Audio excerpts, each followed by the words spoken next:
باسم الآب والابن والروح القدس الإله الواحد آمين.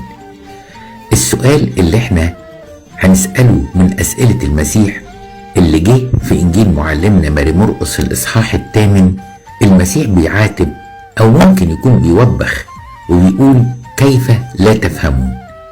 القصة ابتدت ازاي؟ ابتدت ان هو التلاميذ بيتكلموا مع بعض وبيقولوا عندنا مشكلة ان احنا ما عندناش خبز، ويظهر الموضوع ده شغلهم وعتلوا الهم.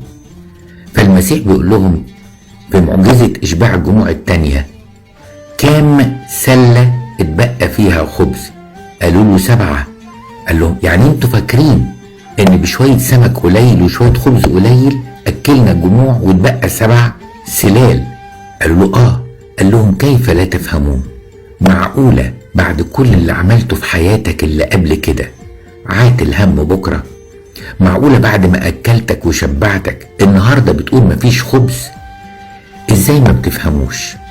ودي الحقيقة مشكلة كبيرة قوي كلنا بنعاني منها، بالرغم ان ربنا شلنا في كل الماضي وأتى بنا إلى هذه الساعة لازلنا بنشك إنه ممكن يسندنا وممكن يكمل معانا. الحقيقة الموضوع ده محتاج مننا إن احنا نراجع نفسنا ونفكر في السؤال بتاع المسيح اللي بيقول كيف لا تفهمون. على فكرة السؤال ده ينطبق على حاجة تاني، الناس اللي بتتشكك في الإيمان. المسيح يقول لهم كيف لا تفهمون؟ ما تبصوا للعالم اللي حواليكم، شوفوا الدقة في كل حاجة. ده لو الأرض اتأخرت 5 دقايق في لفتها تحصل 100 مشكلة. ده لو الحرارة بتاعت الشمس كانت زي على الأرض تحصل 100 مشكلة. ده لو الأرض دي ما كانتش في المسار بتاعها ما كانش بقى فيها حياة. ما الكواكب حواليكوا أهو، ليه انتم الكوكب الوحيد اللي فيه حياة ومتظبطة درجات الحرارة والفصول والمية والأمطار.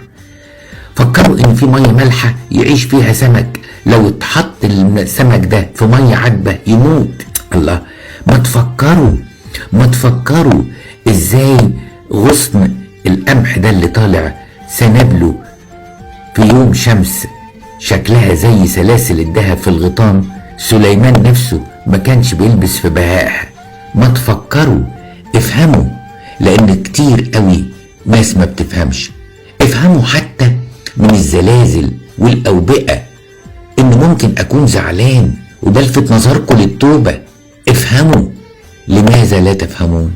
أنا آسف يا رب، أعمالك كلها واضحة وأنا اللي أوقات كتيرة قوي ببقى زي الإنسان اللي مش شايف حواليه. أرجوك يا رب سامحني. صباح الخير.